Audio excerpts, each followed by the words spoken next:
Stanton here with ACEP Frontline, and today joined by our Ohio State Buckeye fan, and he actually has this is I think the reason he agreed to do this podcast this time is because they finally won, and so he just wanted to gloat. And I show up to the podcast this morning. First thing this morning is I'm getting text with the fight song. I log into this podcast. There's a fight song, and apparently, we're going to add the fight song to the end of the podcast. Yes, that is your penance. Which is interesting because 80% of your folks still wanted to fire your coach. That would have been interesting if that would have happened. I know. But Jim Neuenschwander here. He is in a jersey right now. Yes, sir. So he is. I'm not. What number is that? Who's that you're representing? This is 17. This was Olave, Chris Olave.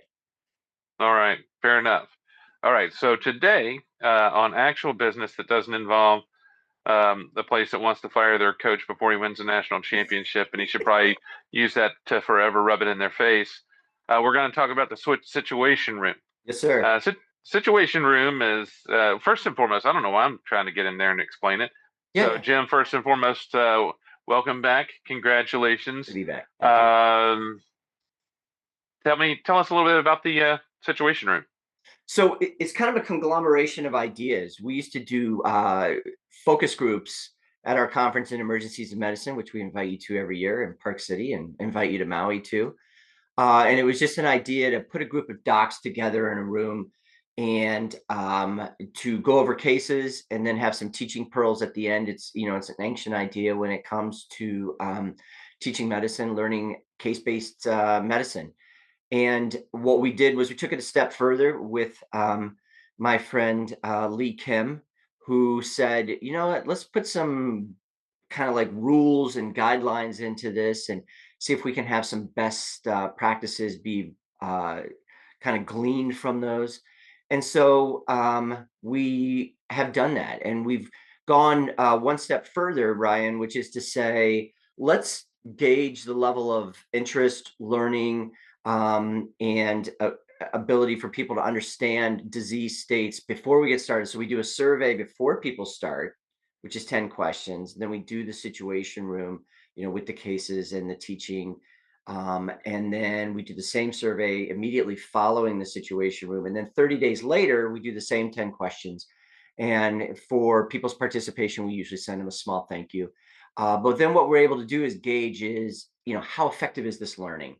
Did you start out with a lot of knowledge and then maintain a lot of knowledge? Did you start out with a little bit of knowledge, gain some knowledge, and then retain it at 30 days? And what we learned is that people learn incredibly well with this method, is that even if they don't start out with much information on a topic, that they get a good amount and then it stays at 30 days. So case-based learning in small groups is very effective. So with that, you already mentioned, some of the things that you learned from this, and how could this potentially be applied to attending physicians? So, that's one of the big things with any type of attending physician. Doesn't matter your specialty. Many times, depending on your environment, your level of keeping up with the most up-to-date evidence-based medicine really depends on kind of your own engagement, the environment that you're in.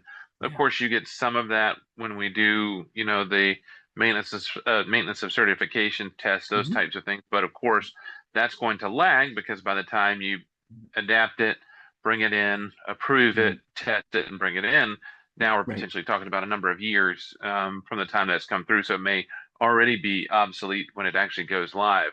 So kind of talk about how this fits into the structure and potential education of physicians after training. Yeah, so and that's a great question. Thanks, Ryan. We pulled groups of specialists across the whole practice of medicine.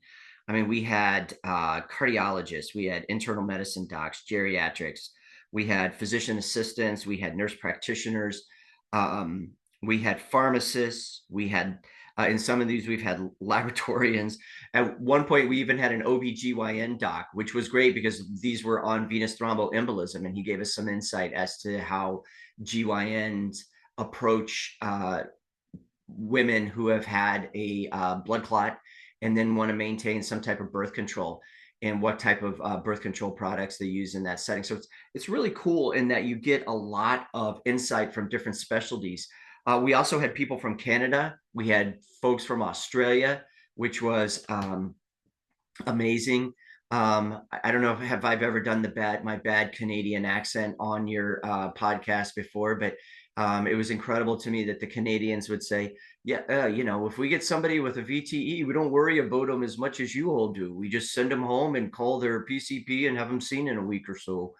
And they get out. And so what's fascinating too is the differences in practice. Say somebody from a large academic center, we had Stanford, we had folks from critical access hospitals and how they manage patients differently. I can't get somebody follow up. There was some folks from big cities that would say I can't get somebody to be seen in 30 days, so I had to put them in the hospital.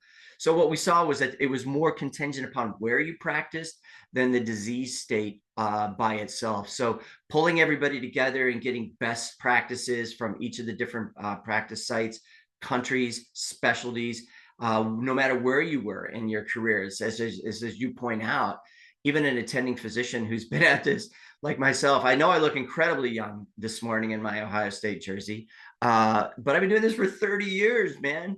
And I'm still learning that this practice is evolving. So there's all kinds of different ways to care for patients in these different disease states. And putting them together in a situation room really brings out the best in everybody. All right, so I'm not quite sure what pushed back U.S. Canadian relations more, the tariffs or your impression of a Canadian. The tariffs. So we're gonna go ahead and put a sorry out there for all our Canadian friends. Sorry. For Sorry Jim, about that. yeah. So with the situation rooms, kind of can you mention how it kind of it gives some of that kind of situational awareness? Of course, we call it a situation room, Sure, but sure. that environmental, how the setting can make these different. How can we, as we put these together, how can we use this to advance emergency medicine practice?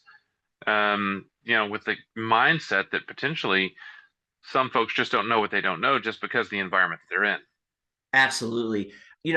Allison Haddock joined us at one of these when we were out in Montana about a year ago or 2 years ago now, actually. I think she was like still the president-elect at that point. And she says, this is a great way for people to learn, not only by their participation, but what she wanted to see was ACEP put a group of experts on stage, 6 or 8 people, and discuss a case and let people listen and get an idea of what the different perspectives are. When we did VTE, for instance, we talked about how obese can a patient be and still be safely placed on a DOAC. And there's pretty decent data up to a BMI of about 40. How low can their creatinine clearance be? All the way down to 15, right? And can you use this on cancer patients or not on cancer patients?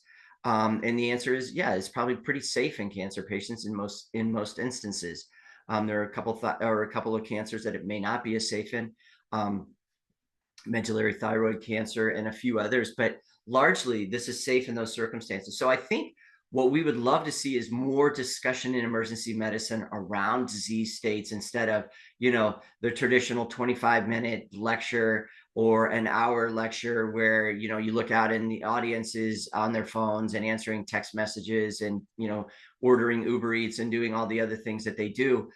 This is really interactive. And the situation room itself, the name came from when Kennedy called everybody together and said, I need everyone's mind from all the different perspectives in all the different places where you have an impact. And for instance, when we've said things to lab, it's why can't we do this test and why can't we get it faster? Why can't we just do this point of care? And so we've learned a lot from working with lab and saying, yeah, we would love to have that piece of equipment, but our lab space is so tight, we barely have a place to put our coffee machine, let alone put something that has a footprint that's 2 feet by 3 feet. So it's interesting. We never really know what it's like to walk in somebody else's shoes until we either walk that mile or get to hear more about what they're doing. And that's where I think the situation rooms can really help emergency medicine understand that the different specialties have their struggles as well. So you've had this idea of the situation room. Oh, and by the way, the situation room is also known as, do you know the answer to that? No, what is it? The woodshed. Uh, Ah, it was it was mentioned at the time because you mentioned when the situation room really came around. This is what I get to watch when I'm traveling back and forth. You know, you start binging shows, and now I'm to the point that I'm binging shows about Book of Secrets, the United States oh, Book of Secrets. I And see.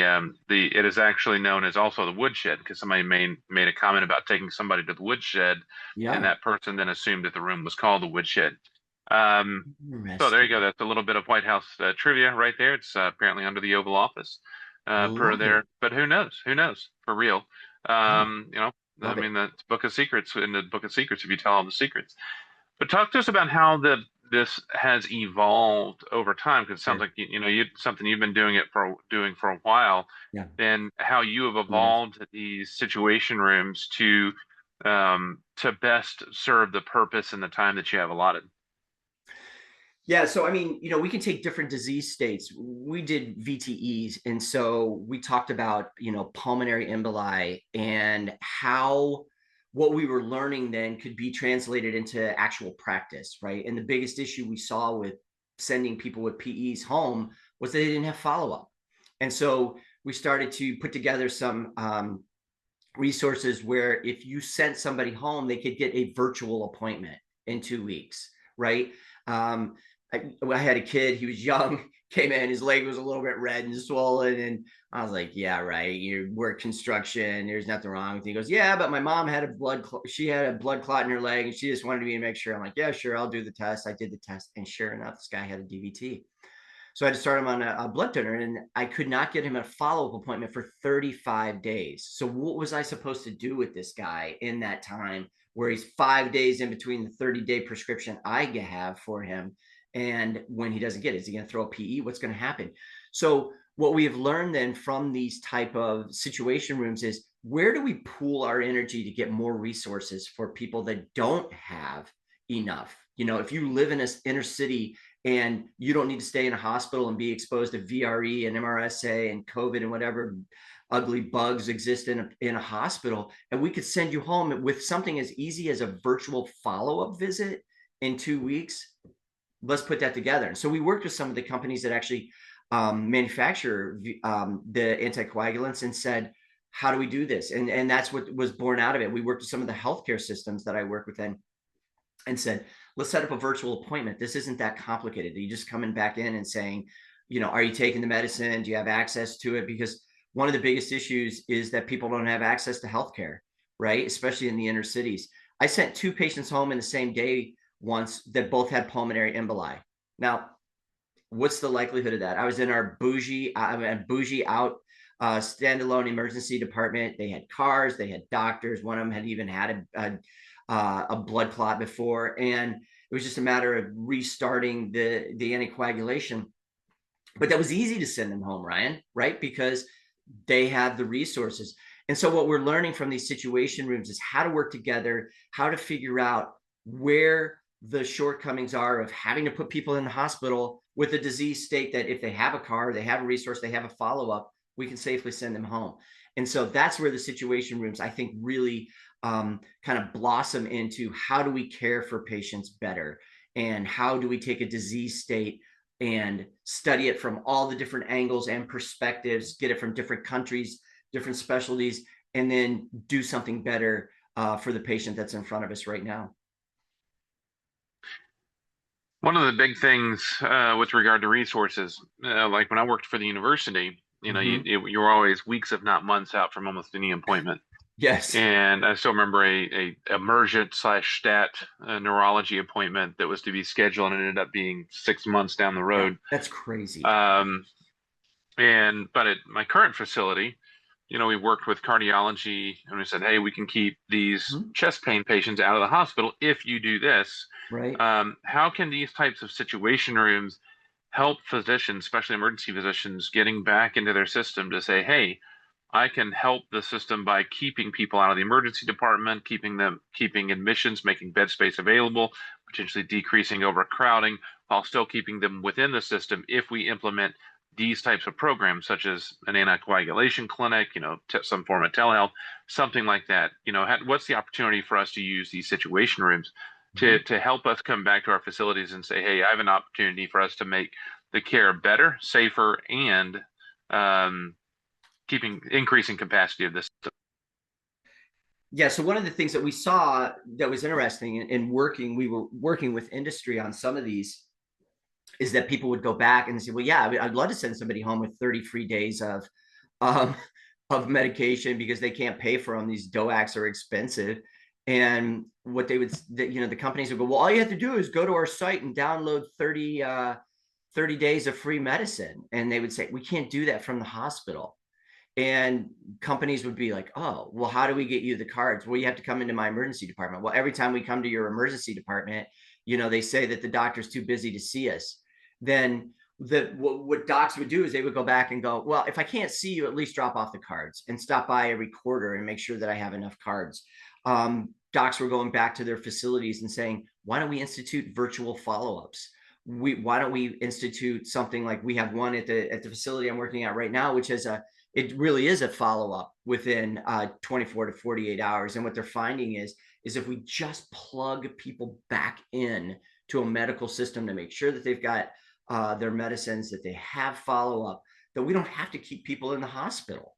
And so what's happening out of these situation rooms is that people are going back and getting the resources, whether it be 30 days of free medicine, talking to the hospital about getting virtual follow-ups, creating clinics that can get people follow up within 24 to 48 hours so they don't have to stay in the hospital.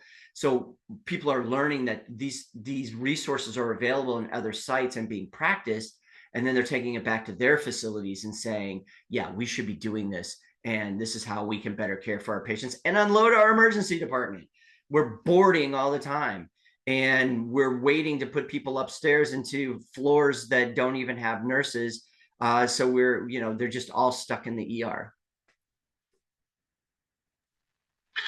All right, and this one's kind of off topic a little bit, but it is the Yeah, yeah, yeah. VTE and it is on the DOACs. Now that a lot of these programs, a lot of these makers are kind of rolling back on a lot of these things. I mean, I still remember we used to have at least two Mm-hmm. manufacturers that had 30-day free trials, and then the Mm-hmm. $10 copay trial. Copay moving forward. All this fact, in fact, when my wife had DBT, Mm-hmm. we had the 30-day free trial and then on to the $10 copay ongoing.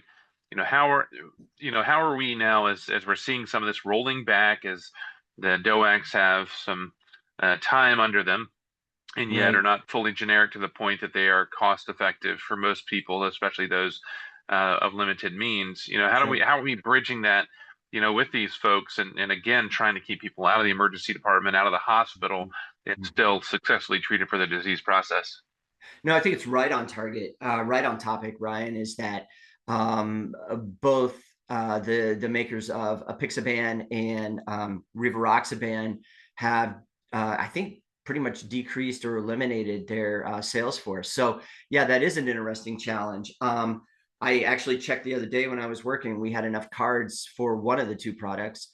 And I'm going to actually go back and check and see if if there is availability from another. As I said, the websites, but some of the hospitals, have firewalls and you can't get to certain websites.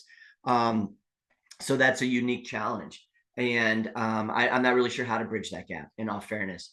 You mentioned Donna, though. I have to give a shout out to her from our when did we go to the Derby together? Was that 2 years ago, 3 years ago, 4 years It ago? had been at least, oh shoot, It was when during was COVID. that? Because it had been you were the year after were you guys after the year we did the really really nice weather? Because Yeah, we had one year that it was was the first beautiful. year they allowed fans back, and it was 50,000 fans, and they didn't Hmm. want any interaction, so all the food and drinks were free. Was it that year that it was so Yes, limited? it was that. Okay, Yeah, and we that would did have a been stack of.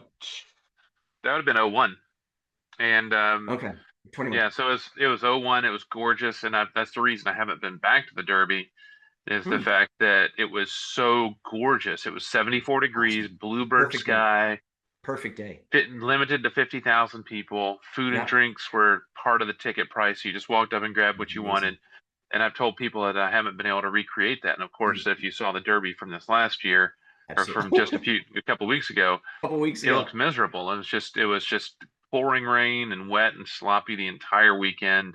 Friday right before the Oaks, everybody had to go for cover Oh, because a thunderstorm came yep. through.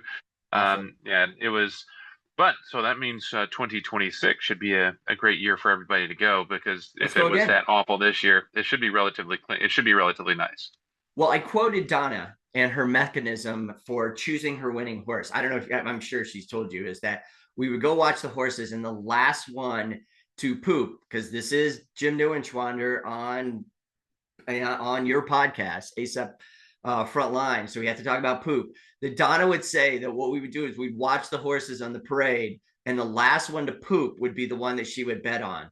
And I was telling people that, and right before Sovereignty got onto the track, when they were parading the horses on TV, Sovereignty took a huge dump. And I was like, that horse is going to win. And guess what? Donna Stanton was right again. Well, and there's a new way to do it too. You can put the poop rule with the which one is led by Harley. Harley is the big draft Oh, horse. oh, Both even better. both the both the Oaks winner and the Derby winner We're were led by led by Harley. Harley, There it and is. Could have made that's a fortune. apparently that is known in the horse industry that if Harley, because so many people want that one because of the great record. So both the Oaks and the Derby winners were led by Harley this year, and so That's so there cool. you go. I If love it. you can look at the numbers all you want, but really all you really need to do is have a camera to see who the lead horse is or who the guide or I don't even know what the horse is called for those. And There then is when a they poop, horse there, yeah. A guide I horse, don't I know. guess. Yeah, Let I'm to not think sure. about it. All right. So Awesome. any closing thoughts talking about the anything else to know with regard to the situation rooms and how we may see them coming up here in the next. Absolutely. Come to our conference, Emergencies in Medicine. We're in Maui and Park City every year. If you want a situation room, reach out to me. We can show you how to do them. It's not proprietary. We would love to see more people doing them and opening up. My contact information is jim.neuen@gmail.com. Again, jim.neuen@gmail.com. We love doing these. We do them virtually. We have people join us, as I said, from literally all over the world. We do them in person. We do them live. It's a wonderful way to learn. Highly encourage people, if you have an opportunity, join in. And don't be running through an airport or reading your emails while you're doing them. We have been very clear with people. We want 100% of your time for 75 minutes. And when you're done, you're going to love it. All right, talking to Dr. Jim Neuenschwander, and as part of our payment for the years of difficult times I've given him, we are going to insert the fight song right here. And I Yeah, want you, baby. as the fight song goes on, I want you to imagine a semi-adult man running down, high stepping down a ramp onto a field, and I want to know if you, Jim, can actually do the full back bend to where if you had hair, it would touch the field. I would Can you? break in half. Thanks, Ryan. You're a good sport, man. Always love supporting ACEP. Always love supporting you and ACEP Frontline. This is my favorite podcast, and you're my favorite podcaster. Thanks, brother. Appreciate you and all you do. I appreciate it. And I look forward to, of course, I've done emergencies in medicine in Park City a number of years, Can't wait to do being that. part of the board of directors for ACEP with our meeting schedule. I've never been able to do Maui. I believe this year Maui's happening. And so we're looking forward to, well, no, for me to Oh, yeah. come out there. Oh, So I cool. think so. So I believe I'll be able to make it this year. Got Donna excited about it. So maybe the Awesome. family trip for the I'll fall love and to have you getting guys. into winter. As for me, you can contact me, rstanton@acep.org, rstanton@acep.org. The Ohio State University, please don't do a copyright infringement against me for using that. And I don't until think I next have any time, I'm problem. Dr. Ryan Stanton, and this has been some ACEP Frontline.